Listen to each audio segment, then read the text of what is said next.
আজ রবিবার ছিল, তো ঘর পরিষ্কার করতে গিয়ে দেখলাম 2-3টে ফাইল পেলাম। তো ফাইলের মধ্যে দেখুন কত কাগজ বেরিয়েছে। এগুলো কিন্তু আমার সব সেলাইয়ের ডাইস। তো এখানে দেখুন ব্লাউজের সমস্ত ডাইস কাটা রয়েছে। আর আমি যখন প্রথম সেলাইয়ের কাজ শিখেছিলাম তখন কিন্তু এইভাবে ডাইস কেটে প্রত্যেকটা ডাইসে তাদের নাম লিখে রাখতাম, মানে যাদের কাজ করতাম তাদের কিন্তু নাম লিখে রাখতাম। এখানে কিন্তু আমার কোনো সাইজ অনুযায়ী কিন্তু ডাইস কাটা নেই, সবার জন্য কিন্তু আলাদা আলাদা আমি ডাইস কাটতাম।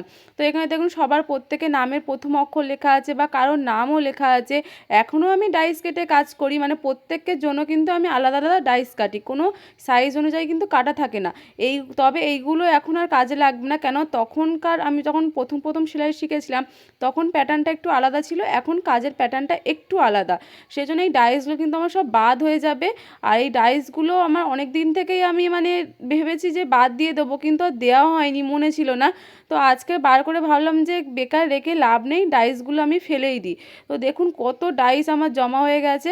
তো আমি কিন্তু সবসময় পেপারে কেটেই কাজ করি, সেই জন্য হয়তো এত মানে কাগজ জমে গেছে এখানে। তো আপনারা কি সাইজ অনুযায়ী ডাইস কেটে রাখেন না প্রত্যেকের আলাদা আলাদাভাবে ডাইস কেটে রাখেন? অবশ্যই কমেন্টে জানাবেন।